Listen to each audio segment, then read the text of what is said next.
welcome to another Warhammer 40,000 Battle Report brought to you by the Legion Wargaming. And today, two alien races have turned their sights on this ruined industrial world. From the depths of time come marching forth the hosts of the Necrons.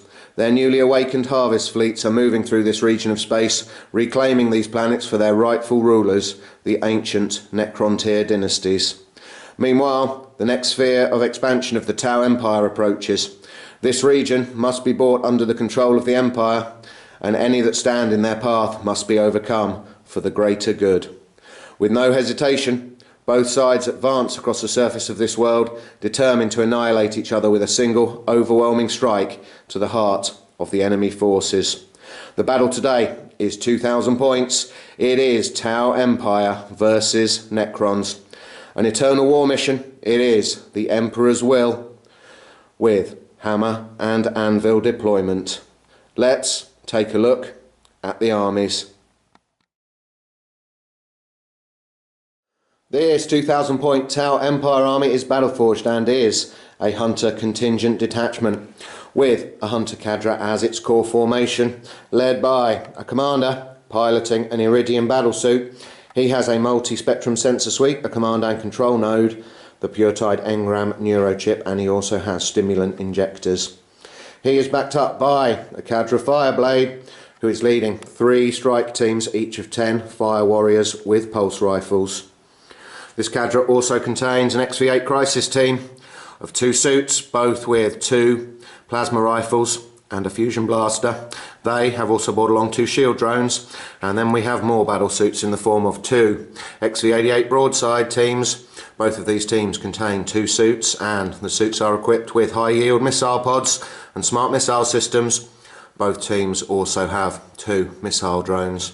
And the final unit in the Hunter cadre is a drone network of 8 marker drones. We have 2 auxiliary formations, the first of which is an optimized stealth cadre, which contains a Ghost Keel battlesuit. It has a cyclic ion raker and twin link fusion blasters. It has also been equipped with stimulant injectors, and we have 2 XV25 stealth teams. Both of these teams have 4 suits, and both have a single fusion blaster, which is also equipped with a target lock. And the second auxiliary formation is an armoured interdiction cadre. We have 3 hammerheads. They all have railguns, which are also equipped with submunitions rounds, and they all have smart missile systems as well. And the final unit in this formation and in the contingent is a Skyray, which is equipped with smart missile systems. This is 2,000 points of Tau. As usual, there is a huge amount of firepower here. Will it be enough to overcome the legendary resilience of the Necrons? We shall see. Let's take a look at what the Necrons are bringing along. This 2,000 point Necrons army is the much feared Decurion detachment, and has as its core formation a Reclamation Legion led by Nemesaur Zandrek.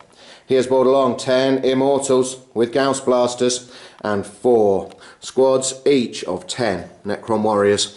1 is mounted in a Ghost Ark, 2 are mounted in Night Scythes, and 1 will be plodding along on foot. And to complete the Reclamation Legion, we have 5 Tomb Blades.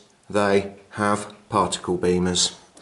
This Decurion also contains 3 auxiliary formations. The first is a squad of 10 Death Marks. The second is also a squad of 10 Death Marks, and the third is a Canoptech Harvest containing a Tomb Spider, a swarm of 3 Scarab bases, and 6 Wraiths. They all have whip coils. Ordinarily, the Decurion feels pretty confident, but against this Tau list, we shall see as we move into deployment.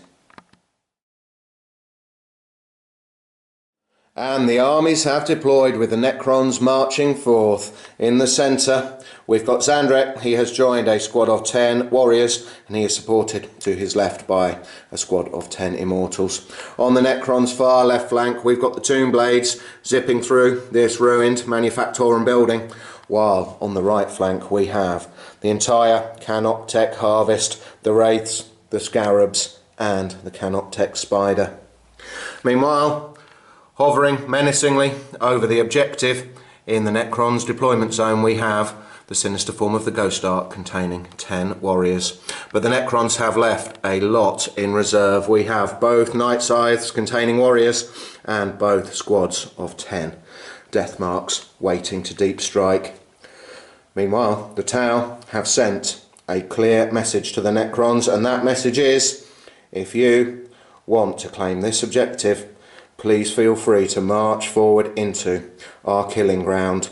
Overlooking the objective, we have all 3 strike teams formed up for volley fire, and they are led by the Fireblade. They're backed up by the commander, who has joined one team of XV88 broadsides, and the other team of broadsides is also looking to add its fire in the centre. We have got the armoured interdiction cadre formed up in a firing line at the base of the Tau battle line, and we've got the marker drones already in position on this gantry to help out the rest of the Hunter contingent.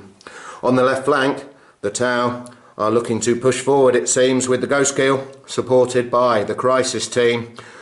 They need to move forward to attempt to get the objective in the Necrons deployment zone, but they have another plan as well, as the Necrons have left a large open area into which have crept the stealthy XV25 suits. They could be a real problem for the Necrons as they push towards this objective. This is a clash between 2 extremely powerful detachments. We cannot wait to see who emerges on top. The Tau deployed first, so unless the Necrons can seize the initiative, we go into Tau Empire turn 1.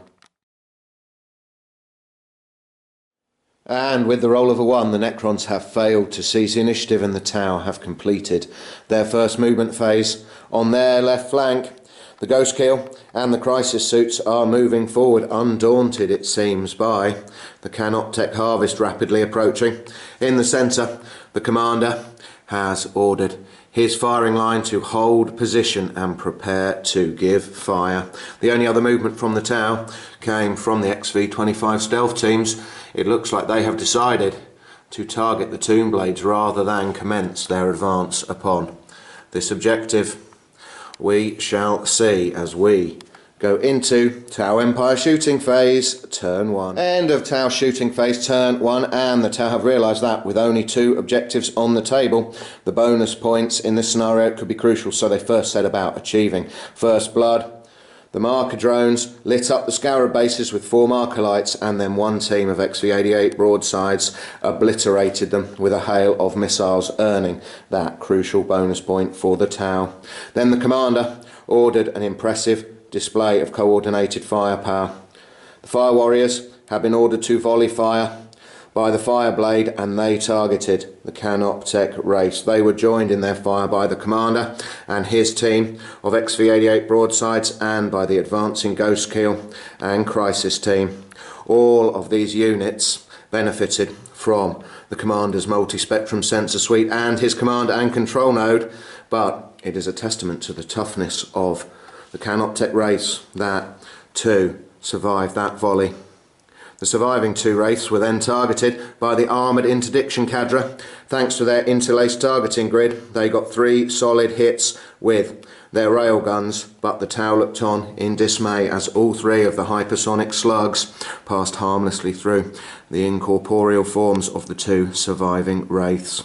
That was disappointing. The Tau were hoping to wipe them out. And more disappointment from the Tau, as despite being targeted by both of the XV25 stealth teams, only 1 Tomb Blade was shot down. That was not a very impressive performance from the stealthy Tau battlesuits over in this area of the battlefield. That brings Tau's shooting phase turn 1 to a close. They have inflicted some significant damage. They have crucially got a point for first blood. Let's see where their jetpackers move off to in Tau assault phase turn 1. End of Tau assault phase turn 1, and seeing that the Canoptech Wraiths were not destroyed by their massive volley of firepower as they had hoped, both the Ghostkeel and the XV8 Crisis team have triggered their jets and have beaten a hasty retreat. They do not want to tangle with the Canoptech Wraiths in assault just yet. Meanwhile, disappointed with their own performance, the stealth teams have once again triggered their jets and moved back into deep cover. They are considering whether to begin their assault on this objective after all. And that brings Tau Empire turn 1 to a close. The Tau have managed to achieve a point for first blood, and they are also happy with their very, very strong defensive position here. Let's see how the Necrons respond as we go into Necrons turn 1. End of Necron's movement phase turn 1, and seemingly undaunted by the massive firepower of the Tau, Zandrek orders the Decurion to advance. He knows he's got a lot of reinforcements on the way, so he intends to press the Tau as quickly as possible. On the left flank, the Tomb Blades have moved forward. They have a good line of sight for their particle beamers against these fire warriors in the centre, and the Immortals and the Necron warriors, led by Zandrek himself, they have marched directly forwards. They are preparing to unleash a volley from their Gauss weaponry. On the right flank, the two remaining Canoptech Wraiths are moving forwards as quickly as possible. They will not be able to assault this turn, but at least they have been given reanimation protocols by the Canoptech Spider, who is following up in their wake. Meanwhile, the Ghost Ark containing the warriors has sensed the presence of the XV-25 stealth suits and has moved back to try and take them out with a lot of Gauss fire.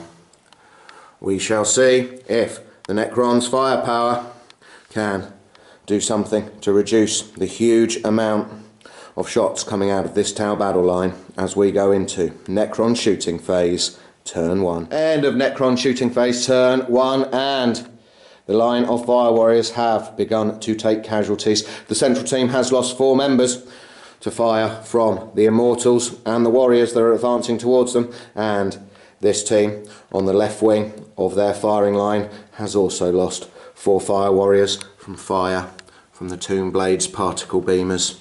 Meanwhile, the Canoptech Wraiths have advanced another 2 inches, but they are still hung out on their own on this flank, and the Ghost Ark and its warriors are very disappointed, as despite inflicting 11 wounds on the nearest XV-25 stealth team, the Tau did not fail a single one of their 2+ cover saves. They are unharmed.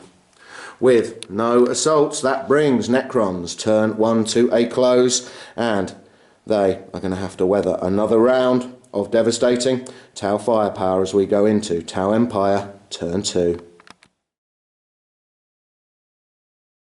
End of Tau movement phase turn 2, and once again the only advance from their battle line has come on their left flank as the Ghostkeel and the Crisis teams move forward for a second time. They are hoping that the 2 remaining Canoptech Wraiths can be swept away this turn by their battle line's overwhelming firepower. Meanwhile, the XV-25 teams have commenced their assault upon the Necron's home objective. They are hoping to destroy this Ghost Ark with their fusion blasters. We shall see as we go into Tau Empire shooting phase turn 2. End of Tau Empire shooting phase turn 2, and the Tau cannot believe it. Once again, the commander ordered a massive combined firepower attack on the Canoptech Wraiths, but despite being targeted by both XV-88 broadside teams and all the fire warriors and the Crisis team and the Ghostkeel all benefiting from the commander's array of gadgets, they only managed to take out a single Wraith. All of that firepower, and they only managed to inflict 2 unsaved wounds thanks to the Wraith's 3+ invulnerable combined with reanimation protocols. In desperation, the Hammerheads And the Sky Ray also targeted the last remaining Wraith, but although they managed to inflict another 4 wounds, all of them passed harmlessly through the Wraith's incorporeal form. That is a shocking result for the Tau, and the XV-25s, they managed to hit this Ghost Ark with one of their fusion blasters, but the Necron vehicle jinked it. So in that shooting phase, despite a truly massive amount of firepower re-rolling to hit and inflicting lots and lots of wounds, the Tau have only managed to take out a single Wraith. That could be critical. Let's see what the Tau do as we go into Tau Empire Assault Phase Turn 2. End of Tau Empire Assault Phase Turn 2, and deeply alarmed at the seeming invulnerability of the Canoptech Wraiths, the Crisis team and the Ghostkiller have once again engaged their jets and pulled back. They want the supporting fire of as many of the Tau units from their battle line as possible if the Wraith decides to press home its attack, which we think it surely will. Meanwhile, alarmed at their own lack of effect with their fire, the 2 teams of XV-25 stealth suits have once again sought cover. That has been a disastrous turn for the Tau, and things could get worse as Zandrek is calling in his reserves as we go into Necrons Turn 2. Start of Necrons Turn 2, and Nemesor Zandrek used his adaptive tactics to change his Warlord trait to Strategic Genius, and those re-rolls prove vital as all of the Necron reserves have arrived. The 2 Night Scythes containing Necron Warriors have moved on a full 36 inches. They are determined to press home the attack on this defensive Tau position. Meanwhile, the Tau are very worried as on their right flank both squads of Deathmarks have arrived by deep strike, and they are going to unleash a fearsome fusillade of firepower on the Tau right flank. Nemesor Zandrek is still feeling very confident as we go into Necron's movement phase Turn 2. End of Necron's movement phase Turn 2, and in the centre, Zandrek continues to lead his phalanx of warriors and immortals forwards. They have moved up and they are preparing to unleash another volley with their Gauss weaponry. Meanwhile, the Tombblades are weaving their way past the ruined towers of this factory building and over on the right flank. The Canoptech Wraith is finally in a position to launch an assault. He is followed by the Canoptech Spider, who has once again given him reanimation protocols. Meanwhile, back in the Necron's deployment zone, these XV-25 stealth suits may pay for getting too close to this Ghost Ark, as 10 Necron warriors have come spilling out and they intend to assault the Tau battle suits. The Tau are under a huge amount of pressure. If the Necrons have a couple of good phases now, this could be devastating. Necrons Shooting Phase Turn 2. End of Necron Shooting Phase Turn 2, and both of the newly arrived squads of Deathmarks targeted the nearest XV-88 broadside team. Their volley was somewhat lacklustre, only taking out a single missile drone and one of the battlesuits, but the Necrons got the result they wanted, as the remaining battlesuit and his missile drone failed their morale check and fled the battle. The Tombblades fired across with their particle beamers against the marker drones on this gantry, taking out 3 of them, and the 5 remaining drones were all torn to pieces by a volley from this Night Scythe's Tesla destructor. In the centre, both the Warriors and the Immortals once again targeted the central squad of Fire Warriors, taking out another 4 of them and wounding the Fireblade, but the Fireblade refuses to fall back, and this stealth team's stealth technology failed them, as these Necron warriors opened fire with their Gauss flares and managed to take out 3 of the Tau battlesuits. They will not be able to assault now, as the last surviving member of that squad has failed his morale check and is falling back. That is quite an effective phase from the Necrons. Let's see if this Canoptech Wraith can finally tear apart some Tau in Necron's Assault Phase Turn 2. End of Necron's Assault Phase Turn 2, and this really has been a great turn for them and a terrible turn for the Tau Empire, as the Wraith charged into the Ghost Keel, taking no damage from its Overwatch or the supporting fire of the Crisis team. It managed to inflict a single wound on the monstrous battlesuit, took no damage in return, and then ran the Ghost Keel down as it turned to flee. Another unit that the Tau cannot afford to lose. The Necrons are very happy with the state of this battle. How will the Tau pull it back? We shall see going into Tau Empire Turn 3. End of Tau movement phase turn 3, and as the commander witnesses his battle line start to disintegrate, he has some difficult decisions to make. He would dearly like to knock these Necron flyers out of the air, but he has decided that he needs to clear out his own lines first, and he is calling out targets. As usual, most of the Tau have not moved. It is just the XV8 Crisis team that are moving forward. They are ordered to take out the Canoptech Spider, and they can count on some fire support from the commander and his XV88 broadsides as well. Meanwhile, the commander is praying that these two hammerheads and the Sky Ray can take out this Wraith, and he wants the Fireblade to unleash a massed volley from the Fire Warriors to join their fire with this hammerhead in taking out the Death Marks and the Tomb Blades. That will give the Tau some breathing room, at least until the Night Scythes come zooming in. Meanwhile, the Tau have had some good news, as with a roll of insane courage, this XV25 stealth suit has rallied. It is moving back, and it is trying to catch these Necrons in a crossfire with the other XV25 stealth team. They are going to try to take out some warriors, while their squad member with his fusion blaster and his target lock is going to once again try to take out the Ghost Ark. The Tau really need a good shooting phase this turn. Let's see if they get one. Tau Empire shooting phase, turn 3. End of Tau Empire shooting phase, turn 3, and it is with much rejoicing in the Tau lines that the Canoptech harvest is no more. The XV8 Crisis team combine their fire with the commander and his XV88 broadside suits, and together they just about manage to take out the Canoptech Spider, thanks largely to the commander's pure-tide engram neurochip giving the Monster Hunter.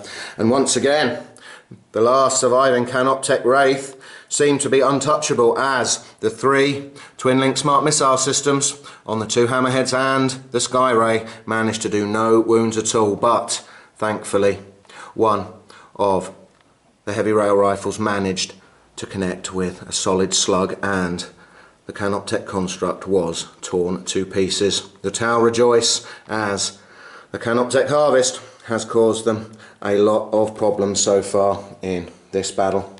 Meanwhile, the Fireblade ordered all of his Fire Warriors to once again volley fire, and they targeted this squad of Death Marks. They managed to take out 5 of them, but they were hoping for more. This hammerhead managed to land a submunitions round right on top of the Tomb Blades, but they suffer no damage thanks to reanimation protocols. But at least the Tau tank managed to take out one of them with a volley from its smart missile system.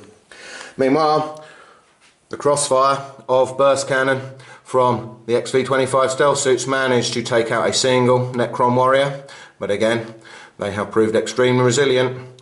And finally, one of the fusion blasters has done some damage to the Ghost Ark. It managed to hit and penetrate and has destroyed one of its Gauss Flayer arrays.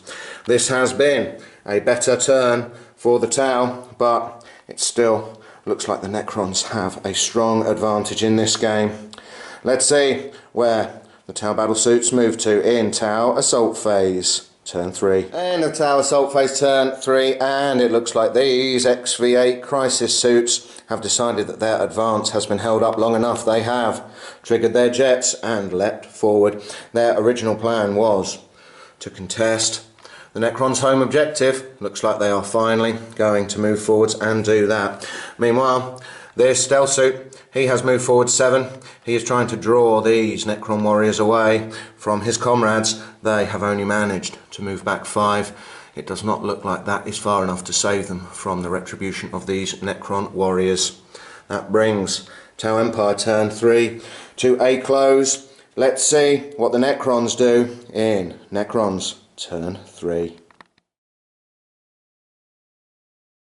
End of Necron's movement phase turn 3, and they are really piling the pressure onto the beleaguered Tau now. This Night Scythe has come zooming in and dropped off its cargo of Necron warriors. It looks like their target is the armoured interdiction cadre. In the centre, the other Night Scythe has also zoomed in, dropping off more warriors. They are on the objective now, and they are preparing to give fire against the centre of the Tau position.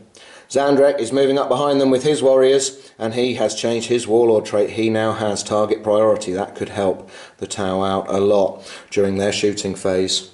The Tomb Blades have not moved. They have plenty of targets, and there's a lot of pressure coming from the left flank as both squads of Deathmarks are marching towards the centre. Zandrek feels he has enough pressure in this area of the battlefield, so he has ordered the Immortals to start marching towards the centre of the battlefield, and they may well give fire against this flanking XV8 crisis team.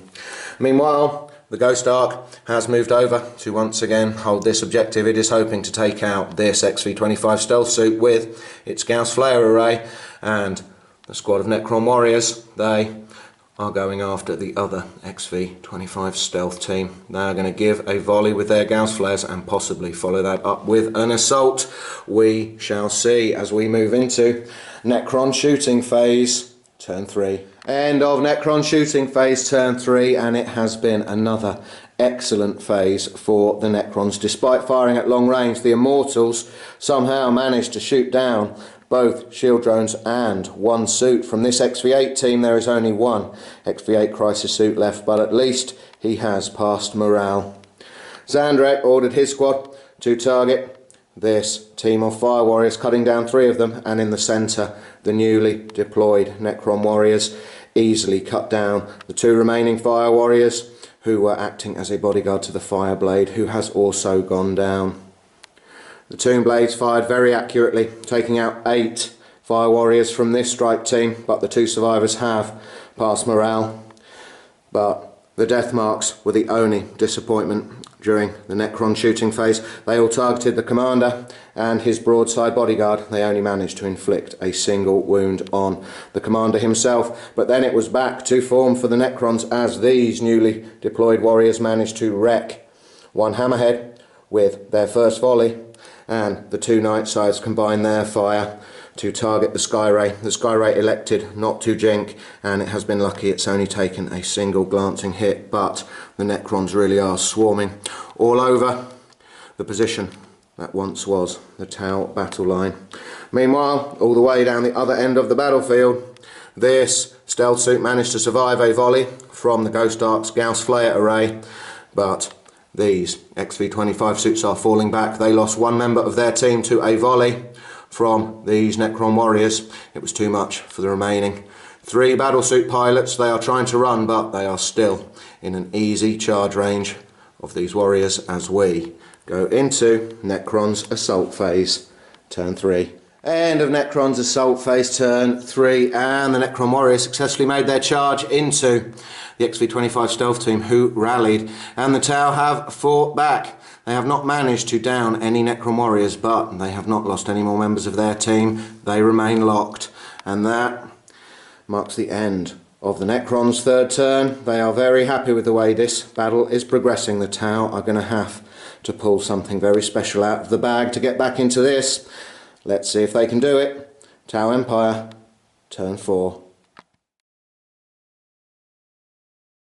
End of Tau movement phase, turn 4, and the Tau are running out of options. Their defensive line is in tatters, but the commander is hoping that between his XV88 broadsides, the 2 remaining hammerheads and the Skyray, they can knock out a couple of these Necron units. We shall see. He has sent his few remaining fire warriors running forward to try and catch these advancing Necron warriors in a crossfire. Meanwhile, the Tau are still trying to seize this objective held by the Ghost Ark. This XV8 is moving up, and so is the last remaining XV25. This Ghost Ark's quantum shielding has been penetrated, so the Tau are hoping they can knock out the Necron vehicle, and they're also hoping that these 3 remaining XV25s can hold up these Necron warriors for as long as possible. We shall see as we go into Tau Empire shooting phase, turn 4. End of Tau Empire shooting phase, turn 4, and once again reanimation protocols have proven how powerful they are, as this squad of warriors in the centre was targeted by the 2 remaining small teams of fire warriors and both hammerheads and the sky ray. They lost 5 warriors, but they have passed morale. The Tau were hoping for more damage than that. The commander and the 2 XV-88 broadside suits and their missile drones targeted this squad of Necrons around the gantry. They took out another 5, but again the Necrons have not fallen back. The Tau are disappointed, and they're also disappointed that despite getting plenty of hits, the last XV-25 and the rapidly approaching XV-8 did not manage to do any more damage to this Ghost Ark, although they did make it jink. Have the Tau done enough? It doesn't look like it, but we shall see as we go into Tau Empire Assault Phase, turn 4. End of Tau Assault Phase, turn 4, and the XV-8 suit has moved up another 8 inches towards its objective, while the last XV-25 has leapt a massive 12 inches out of that building and is now contesting this objective.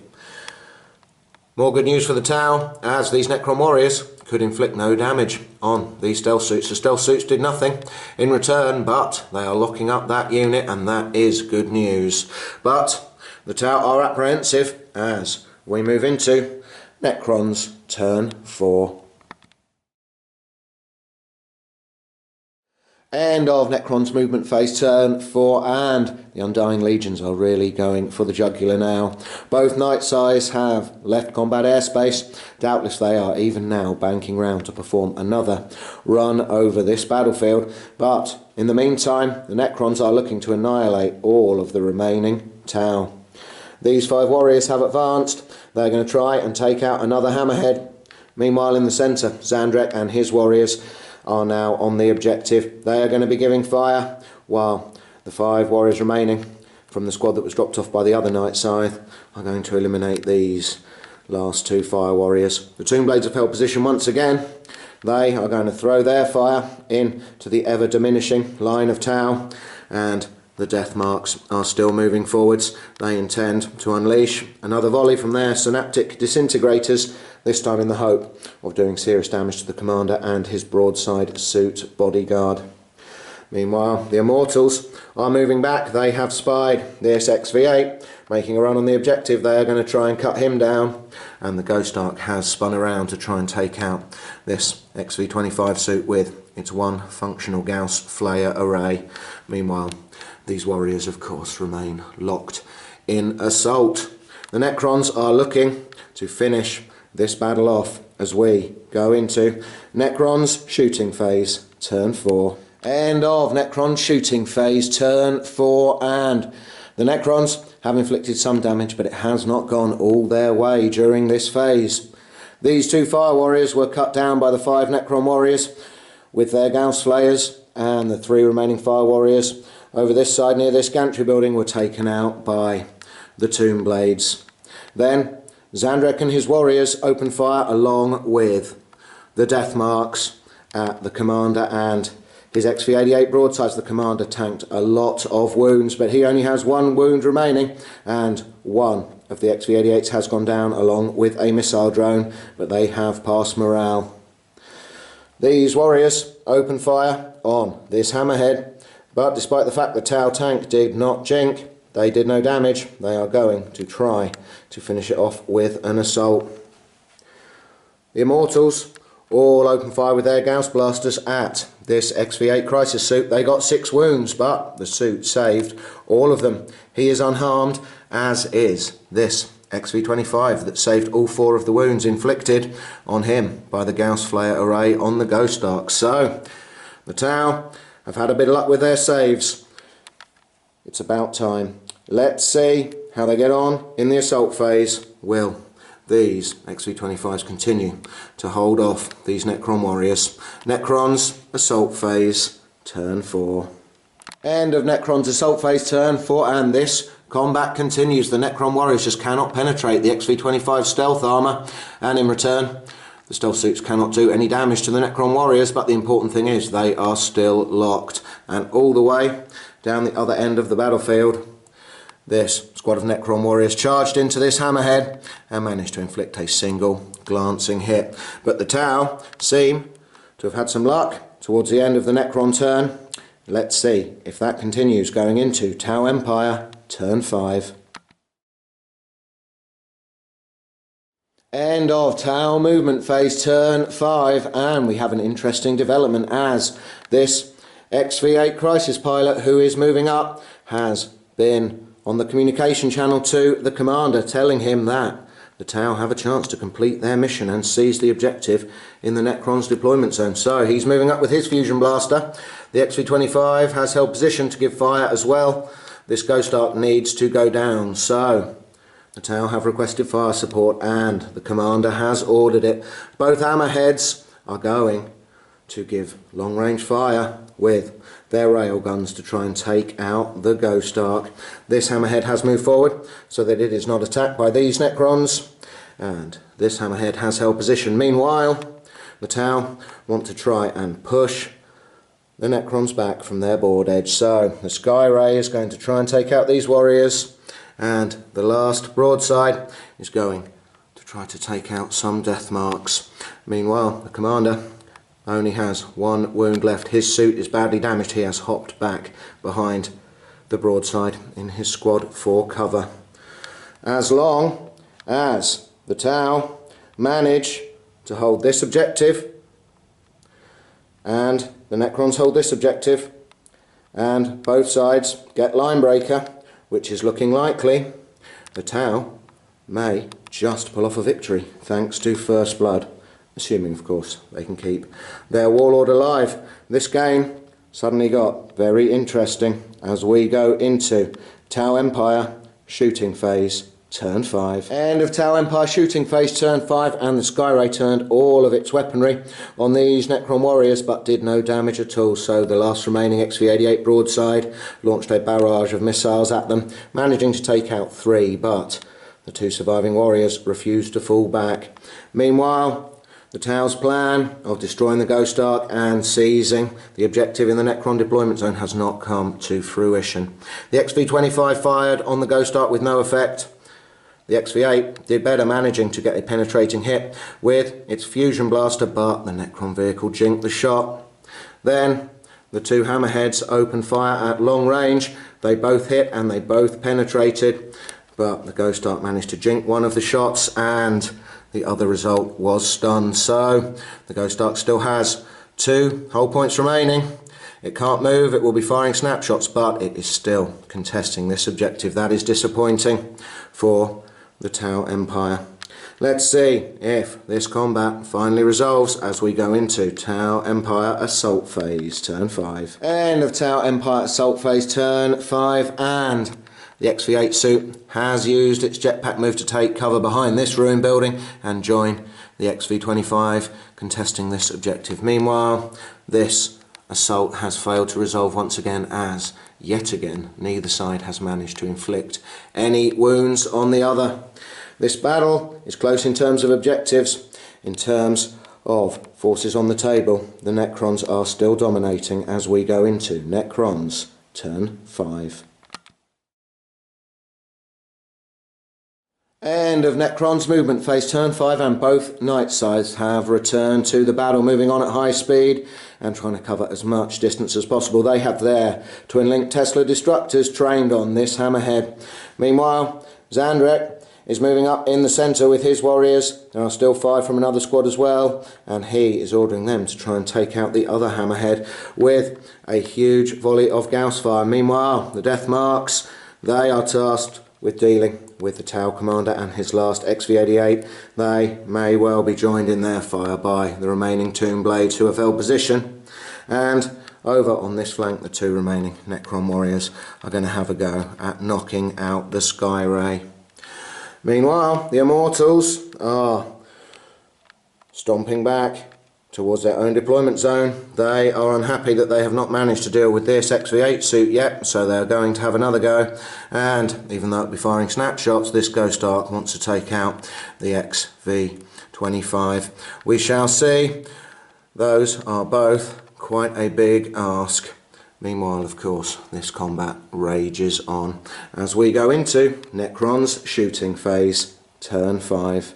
End of Necron shooting phase, turn 5, and the two knight sides did not manage to do any damage to the hammerhead in the centre. It jinked. The only glancing hit they managed, so Zandrek ordered all of the warriors in the centre and they easily finished it off with a host of glancing hits that it failed to jink, and the Tau commander has fallen along with his last broadside battlesuit and missile drone. They were swept away in a mighty volley of synaptic disintegrator fire from the death marks. Robbed of any viable targets, the Tomblaze decided to move flat out. They are moving back to see if they can help the Immortals, who are still unable to take out this XV8 suit. They managed 7 wounds. He failed 1 save. He is wounded but alive, but the XV25 suit was not so lucky, as the snap shooting Ghost Arc only managed a single wounding hit. His stealth field failed him. He rolled a 1 and he has gone down. Meanwhile, the 2 Necron warriors still alive here managed to inflict a glancing hit on the Skyray as they prepare to charge, as we go into Necron's assault phase, turn 5. End of Necron's assault phase, turn 5, and these 2 warriors assaulted the Skyray but did not manage to do any damage. Meanwhile, we have finally had a casualty in this assault. Right down the other end of the battlefield, the warriors have managed to drag down one of the XV25 stealth suits. They've suffered no damage in return, but the 2 surviving members of the team refuse to flee, bringing Necron's turn 5 to a close. And we have rolled. We are going into Tau turn 6, although the Tau are looking rather short of battlefield assets. Let's see what they can do. Tau Empire, turn 6. End of Tau Empire movement phase, turn 6, and although it will give these Necron warriors some free attacks against it, the Skyray has decided not to move. It wants to fire all of its weaponry along with the last surviving hammerhead. The Tau want revenge for the death of their commander. They are targeting Zandrek and his squad. The chance of taking them out is very slim, but the Tau are going to try. This XV8 suit has moved over slightly. He is now in a position where he can contest this objective and achieve line breaker, and hopefully he will claim that objective if he can destroy the Ghost Arc. And the only other Tau forces are the 2 XV25s that are still locked in assault. This could be a brief turn going into Tau shooting phase, turn 6. End of Tau shooting phase, turn 6, and Nemesaur Zandrek is still standing, although 4 of his squad of warriors were torn to pieces as the hammerhead and the Skyray unleashed all of their weaponry upon the Necrons holding this objective. But there's no point for Slay the Warlord. Meanwhile, this XV8 crisis suit does not know what he has to do to claim this objective. He once again hit and penetrated the Ghost Arc. It failed its jinx save, but he rolled a 1. It is stunned again, but it is still contesting this objective, and that is about it for the Tau shooting phase. We have some ongoing assaults as we go into Tau Empire assault phase, turn 6. End of Tau assault phase, turn 6, and the Skyray has paid the price for refusing to move away from these Necron warriors. They managed to take its last hull point with a glancing hit. It is destroyed. Meanwhile, this combat remains unresolved. Once again, the Necron warriors failed to take out any of the stealth suits, and the 2 surviving Tau did not take out any Necrons. They remain locked. But the Tau's very optimistic plans for the endgame have failed to materialise. So, as we go into Necrons turn 6, are we going to see a tabling? Let's see. Necrons turn 6. End of Necrons turn 6 movement phase, and it looks like the Necrons are going for extermination. They are aiming for a tabling as the 2 night sides and all of the death marks close in on the hammerhead, which is the last Tau unit at this end of the battlefield. Zandrek and the 2 squads of warriors in the centre may as well add some long range Gauss fire against that Tau tank as they have nothing else to do. Meanwhile, these two Necron warriors are also advancing, although they are not really needed at this stage. Meanwhile, the Immortals continue their long march towards their own table edge. They are determined to take out this wounded XV8 suit this time. If they can't manage it yet again, then the Tombblades have come over to help. But surely this Crisis suit will go down, and that will give the Necrons control of both of the objectives on the battlefield. And of course, this squad of warriors remains locked in combat with the two surviving XV25 stealth suits. Let's see if the Necrons can finish it. Necrons shooting phase, turn 6. End of Necron shooting phase, turn 6, and the Hammerhead is jinking, but it still lost one hull point to the Knight-sized twin-link Tesla Destructors and another one to a glancing hit from mass Gauss flare fire from the centre. It has one hull point remaining. Surely all these death marks can charge in and finish it off. Meanwhile, the Immortals have finally dealt with the XV8 Crisis suit. They managed to inflict 11 wounds on the battle suit this time round, and it could not save all of those. That gives this objective back to the Necrons. We have an ongoing assault and an assault about to go in Necrons assault phase, turn 6. End of Necron's assault phase, turn 6, and all 15 death marks piled in to the badly damaged Hammerhead, unsurprisingly taking its last hull point with a glance and destroying it. And in the ongoing combat down the other end of the battlefield, the Necrons have pulled down another stealth suit, but even though the survivor could do no damage, he resolutely refuses to flee. And at the end of turn 6, this game has drawn to a close, and that XV25 stealth suit pilot is the last surviving member of the Hunter Contingent. The Necrons really have doled out the punishment in this battle. In terms of victory points, the Necrons are holding this objective, which is worth 3. They are also holding this objective, which is also worth 3, and they have managed to achieve line breaker. They have several units in a line breaker position, and they've also managed to take out the Tau commander. They have achieved Slay the Warlord, giving them 8 points. The Tau, they are holding neither one of the objectives. They did manage to achieve First Blood, and thanks to the bravery of this last surviving stealth suit, they have also achieved line breaker, giving them 2 points. The final score is 8 points to the Necrons, 2 points to the Tau, and the Tau have narrowly avoided a tabling. The Necrons have been their usual selves in this battle. They have been incredibly resilient. 2 whole turns of Tau firepower were soaked up by the Canoptech Wraiths from the Canoptech Harvest, and that really put the Tau on the back foot, especially as the Necron reserves started to pour in their Night-sides and appearing by deep strike in the case of the death marks. The Necrons have done well. They rolled extremely well for both their saves and their reanimation protocols throughout this game, and we all know how resilient they are. When they're rolling well, it seems that they are virtually indestructible, as the Tau have found out today. The Tau were unlucky, but the Necrons once again have shown just how powerful they are. Thanks very much for watching. Please subscribe to our channel, and we will keep producing as many Warhammer 40,000 battle reports as we can. See ya!